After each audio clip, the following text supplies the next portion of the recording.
Hi hello friends, welcome back to Media Talks. நான் உங்கள் மௌனிகா.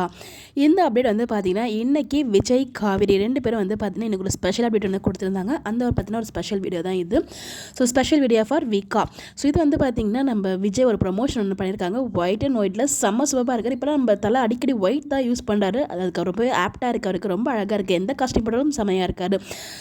அந்த ஒரு வீடியோலேருந்து ஒரு சில கிளிப்ஸ் உங்களுக்காக நான் ஷேர் பண்ணியிருக்கேன். அடுத்ததாக நம்ம பார்வதி, அதாவது நம்ம காவேரி இருக்காங்க இல்லையா, இவங்களுக்கும் எந்த கெட்டப் போட்டாலும் ரொம்ப ஆப்டாக ரொம்ப பொருத்தமாக இருக்குங்க. ஸோ வந்து சூப்பர் சிங்கருக்காக வந்து பார்வதி வேஷம் போட்டிருப்பாங்க. பார்வதி லுக் கூட நான் ஷேர் பண்ணிக்கிட்டேன்.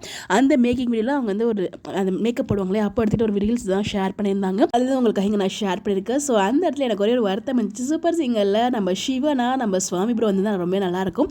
பட் அவருக்கு பதில் இன்னொரு பேர் இருந்தாங்க, நல்லா தான் இருந்தாங்க. பட் இருந்தாலும் ஒரு 100% அப்படியே நம்மளுக்கு ரொம்ப பிடிச்ச மாதிரி இருக்கணும்னா அதில் சிவனா நம்ம சுவாமி ப்ரோ இருந்தால் இன்னும் சூப்பராக இருந்திருக்கும், ரொம்ப ட்ரெண்டிங்காக இருந்திருக்கும். பட் எனிவேஸ் இந்த ஜோடியுமே நல்லா இருந்தாங்க பார்க்கறதுக்கு. நம்ம எதையுமே வந்து நல்லான்னு சொல்ல முடியாது.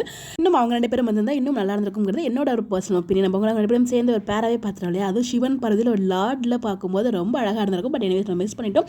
இந்த ஜோடியுமே நல்லா தான் இருந்துச்சு. நீங்கள் பார்த்தீங்களா சூப்பர் சிங்கர் ஷோ எப்படி இருந்துச்சுன்னு சொல்லி கமெண்ட் பண்ணுங்கள். பட் நான் இன்னும் பார்க்கலங்க, சுத்தம் டைம் இல்லை. ஒரு பக்கம் கோல்டு ஃபீவர் எல்லாம் கடந்து எப்படா மீண்டு வருவோன்ற மாதிரி இருக்குது. ஸோ கூட சீக்கிரமே எல்லாத்துலேருந்து விடுபட்டு வரலாம். ஸோ எனிவேஸ் இந்த அப்டேட் பார்த்து எனக்கு ஷேர் பண்ண நினச்சி கூட நான் ஷேர் பண்ணிக்கிட்டேன்.